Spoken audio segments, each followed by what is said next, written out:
a second by itself. So. Okay, Connecticut. Lieutenant Vance. Heard it create somebody, you could obviously tell it was a guy trying to pretend he was a woman. Basically, kind of, not a what, I wouldn't say crank call, but like a kind of citizen journalism type of call. And he calls the Connecticut Sheriff, Lieutenant Vance, the same one from the Sandy Hook. Basically, the short of the long of it is basically he was asking him, this new Connecticut letters that went out in Connecticut that were banning all kinds of weapons, AR-15s predominantly. If they had to go sent door to door to collect these things, would they do it? He wouldn't give a yes or no answer on this. He'd just say, well, we uphold the law.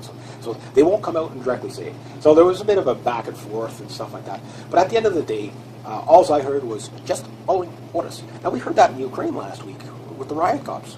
We were just following orders. I wish they would actually, say, well, we were just following orders. No, don't do the accent. We were just following orders. Sorry. But, if they did, at least they did the accent, then at least it'd be more entertaining. But anyway, no, they were just following orders. So that brings me to my next point, is how many guys you have to understand that most of these guys, even if they consider themselves constitutionalists, they're still in the paradigm of we can't disobey the authorities above us, meaning our jobs or paychecks. It's not even that they're brainwashed that the law that they are told to uphold, whether it's a good law or a bad law, is irrelevant. This has been scientifically proven. They've done tests on people to. There you go. Got a fire going now. Hopefully that log was going to take off by itself. But they did a test where this was back, I guess, in the 50s, maybe the 60s, where they had a person in another room, okay, and they had to answer questions. Now they would take a person and hook them up to a basically electronic shock machine, okay, and basically if they got one shot at an answer, and if they didn't answer within a certain amount of time, they got a shock. And there was different levels of shock. Okay, and there was a guy who would sit there, he would ask a question. Now, mind you, he couldn't see the other guy in the other room. And he would ask the question. If he got it wrong, you'd get a shock, or if he took too long to answer, you'd get the guy would have to give him the shock. So the guy would have different levels of shock, okay? So at first, okay, the guy would shock the guy if he got it. Now, this is all set up. Now, the guy in the other room was basically, in a nutshell, not hooked up to anything. He would just let out a scream and a yell, you know what I mean? And they would keep shocking. They would shock the guy, but because there was a guy with a clipboard there, basically an authority figure saying, "No, keep going. It's okay. He's fine. Don't worry." People say, "Well, maybe he's not okay," and and they would up the dosage and say, "Give him a higher shock," and stuff like that, and basically until they would kill the person. And every single person did it. Every single person did it. So because they're like, "Well, it's because it's they said it, because they said so." So you're telling me that. That police are not going to go door to door. Of course they're going to go door to door. And even if they, in their hearts, they know what's wrong, they are going to go door to door. And it's not even about the paychecks or job. It's about the perceived authority and the fact that they, you're speaking out. There's very few people that speak out against, the majority. There, even people in the majority very rarely speak out. And if they've got a badge and a paycheck on top of that, they do. They will follow orders. When gun confiscation comes, they will follow orders, and most people will comply. That's the other thing. Why? Because it's just that fear of authority. It is a bit of an illusion, because it's like, well, But then again, you also have to know when to pick your battles. Like, okay, if they come to your doors, SWAT teamed up and they want your guns, well, you give them your guns. Why? Because they're just going to shoot you. The way they're trained now, they don't even knock. They just come in shooting. You know what I mean? It's getting bad. It's not getting bad. It is bad. It is bad. It is a Stasi, East German style state right now in the United States. That's what it is. It's not as bad up here in Canada yet, just because we don't have the manpower. That's all. But mind you, all the dumb stuff that they're doing down in the States, well, they're doing it up here. The RCMP has just banned a bunch more guns that were, law-abiding, legal owners had since 2001, and suddenly, panic, we got to ban them. Swiss Sig 550 just got banned, so I just did a video about that, but it's like, I guess we, But it's you have to understand, it's authoritarianism that they're addicted to, or feared of. And that's how North Korea happened. So in Connecticut, with these basically gun bans, and all the gun control that they were asking for in Connecticut was already there. As a Canadian, I've always said it, registration will lead to confiscation. And that's exactly what's happening in Connecticut. I haven't heard of any letters have went out. I haven't heard of anybody going door to door yet. But again, they know where the guns are. That's the thing. So it doesn't matter if you don't give them up. They're going to come and get them. They might not do them all in one shot because that'd be too obvious. But they'll go to this guy's house. Maybe a week later, go to that guy's house. You know, they're patient. You know, gun control. Like they have, the gun control plan is really like decades long. It's not an overnight thing because they know people would just revolt. And statistically speaking, you know, again, I brought it up before, when the so-called dreaded assault rifle, which is a made-up term by the media, so to speak, to mean include, they don't know what an assault rifle is. An assault rifle has a full auto feature, and, you know, Storm Gewehr 44 comes to mind. You know, a real M16 or an AK-47 with a full auto, that would be considered an assault rifle. But everything else is just a tactical semi-automatic. Now, the thing is that the scary part is that they know where these guns are. They know, you know, they're going to go door to door. They will intimidate.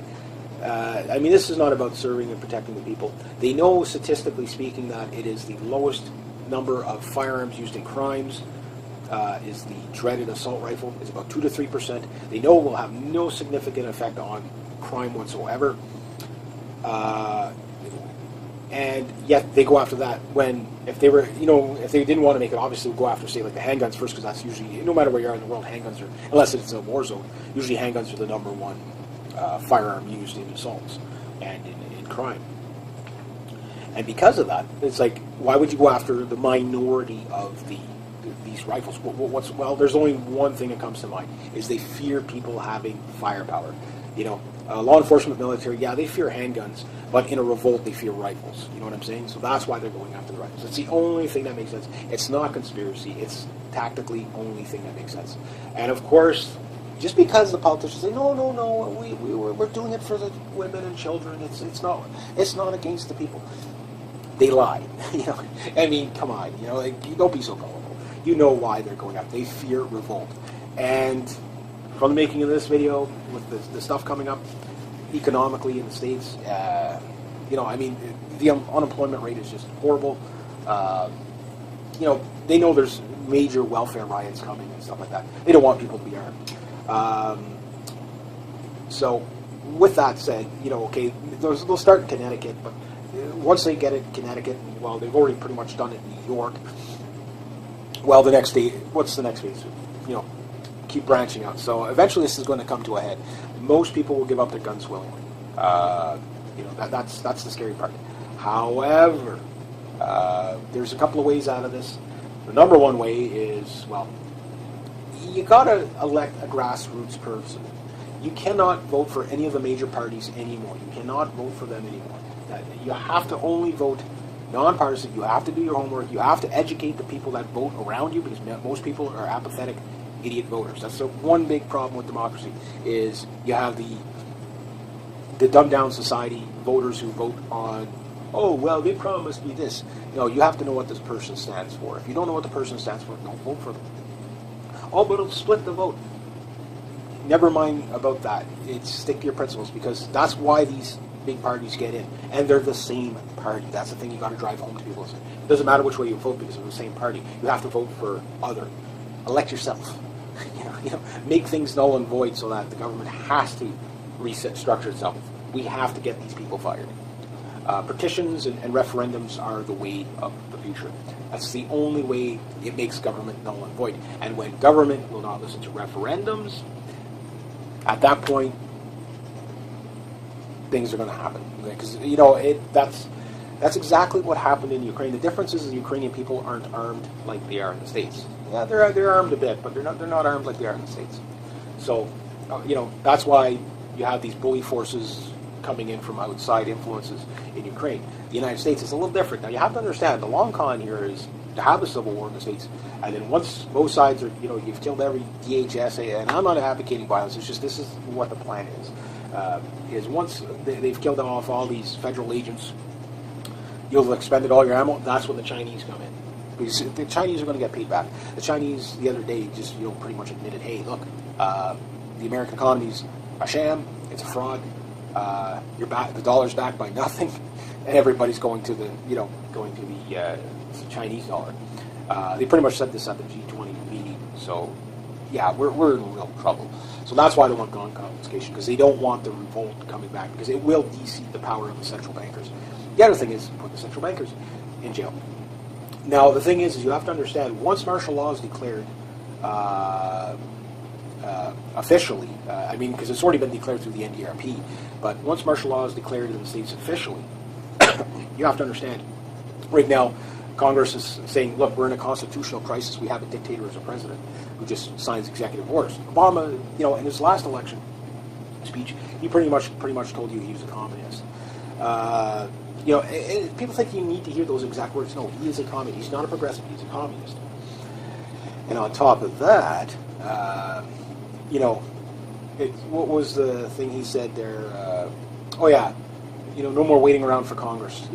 I'll executive order any law I can. Basically, he's a dictator now. Okay. And that's pretty much put the people in a position where when martial law is declared, foreign troops will come in. Not right away, but they will come in. So, because, I think Obama will be overthrown by the end of the year anyway. There's going to, martial law isn't going to go well. And make sure you take names of agents that abuse people, because these guys we're going to need Nuremberg type trials after all this mess. But it all starts with the gun confiscation. I know it sounds like people tuning in for the first time, it's one of those right-wing conspiracy. I'm a Canadian. I'm telling you this because I follow the geopolitical, and I'm telling you how these games are played. Deals have already been signed. The United States has already signed the UN Small Arms Trade Treaty deal. 117 countries have signed this. And basically, by treaty, after martial law is declared, by treaty, the UN takes over.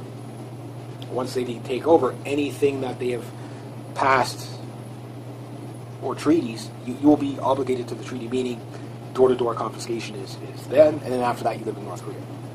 It just comes out today that, and I knew this all along, but the NSA basically goes back to the NSA, although it started in Britain and whatever, but basically spying is up by 11%.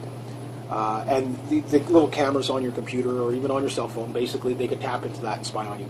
And it's even on the CDC News, so you're under a surveillance state. They know where the guns are. So they don't even need a registry. Basically right now you could, George Orwellian could not write 1984 as scary as it is to live right now. It is literally 1984 Orwellian. Thought crime, Minority Report, it's all there. But they know that the last, Mao Zedong said it best, or Joseph Stalin, one of the two. True power comes out of the end of the barrel of a rifle. So obviously, most people understand that. Hence why they're, from my cold dead hand. But I'd like to see it not get to that. So referendum is the only way to get these jokers to back off. And then after that, lawsuits. Lawsuits against individual agents, individual politicians, and publicly. Protesting don't get you so far. If you're protesting without a warrant in your hand, it's going to go nowhere. Because it has to make the news. It has to, you have to put it in their face saying, look, okay, people's action against these people. We did a referendum. You guys are not abiding by it. Yeah, it's do it. And then, at some point, and again, I'm not advocating for this, but at some point, government makes peaceful revolution impossible, or a reset impossible. At some point, you're going to either get one of three things: complete authoritarian takeover, genocide, or civil war. Those are your three options. Hence why exhaust every other means now while you can. Basically, use the political system against itself. Use law as much as you can. You must uphold law at all costs, because as soon as law is gone, like right now in Ukraine, at the making of this video, you're basically looking at a WROL, SHEF situation. There is no rule of law there right now. Nobody really wants to live like that. So, with that said, the registration leading to confiscation, this is just more proof of it. It starts in Connecticut, it will end with the country. Or it goes the other way and you have your second revolution. Which revolutions are unpredictable because they usually lead to power vacuums. And If it's a military coup, which may actually happen, that's very dangerous because the military may not hand the power back to the people. You know what I'm saying? Just going by history. So referendum, I think, is the way to go. I would referendum these people, out. That's what I hate about unelected bureaucrats. Is they need to go. They need to go, and many of them need to go to jail for filing. Same here in Canada. Like the RCMP in Canada are making law, and they're a branch of the military, but technically you call the police force. They make firearms laws here, and they're not even an elected body. They're bureaucrats. They're making law, and right now it's like, isn't that illegal? Plus, they defy the law of Bill C-19, which is kind of supposed to get rid of our gun registry here for long guns, and they're still using it. And just because it's tied up in the course doesn't mean they have the legal right to use it. And they keep doing this and doing this, but yet people, to me, I'm like, I want to see these chief firearms officers. I want to see them in jail. I don't want to see them lose their job. I want to see them in jail. They are breaking the laws themselves. They are not above the law. We are all equal under the law. And if we do not uphold the law, including putting these people's, serve them awards, say, look, will it happen? Maybe yes, maybe no. But at some point, if you don't do it the diplomatic, legal way, the alternative is will not work out good for the authoritarians in the end anyway. Why? You can't beat the people. So anyway, I'll leave it at that. So rate, subscribe, share, comment, like. There we go. Okay, got the big log in there. That should start in a second by itself. So. Okay, Connecticut. Lieutenant Vance, heard it create somebody, you could obviously tell it was a guy trying to pretend he was a woman. Basically kind of, not a what, I wouldn't say crank call, but like a kind of citizen journalism type call. And he calls the Connecticut sheriff, Lieutenant Vance, the same one from the Sandy Hook shooting. Basically, the short of the long of it is basically he was asking them, this new letters that went out in Connecticut that were banning all kinds of weapons, AR-15s predominantly. If they had to go set door to door to collect these things, would they do it? He wouldn't give a yes or no answer on this. He'd just say, well, we uphold the law. So they won't come out and directly say. So there was a bit of a back and forth and stuff like that. But at the end of the day, all I heard was just following orders. Now, we heard that in Ukraine last week with the riot cops. We were just following orders. I wish they would actually, say, well, we were just following orders. No, don't do the accent. Feel it just following orders. Sorry. But, if they did, at least they did the accent, it would at least be more entertaining. But anyway, no, they were just following orders. So that brings me to my next point, is how many guys you have to understand that most of these guys, even if they consider themselves constitutionalists, they're still in the paradigm of we can't disobey the authorities above us. Meaning our jobs, our paychecks. It's not even that they're brainwashed that the law that they are told to uphold, whether it's a good law or a bad law, is irrelevant. This has been scientifically proven. They've done tests on people to. There we go. Got a fire going now. Boy, that log was going to take off by itself. But they did a test where this was back, I guess, in the 50s, maybe the 60s, where they had a person in another room, okay, and they had to answer questions. Now they would take a person and hook them up to a basically electronic shock machine, okay, and basically if they got one shot at an answer, and if they didn't answer within a certain amount of time, they got a shock. And there was different levels of shock. Okay, and there was a guy who would sit there, he would ask a question. Now, mind you, he couldn't see the other guy in the other room. And he would ask the question. If he got it wrong, you'd get a shock, or if he took too long to answer, you'd get the guy would have to give the shock. So the guy would have different levels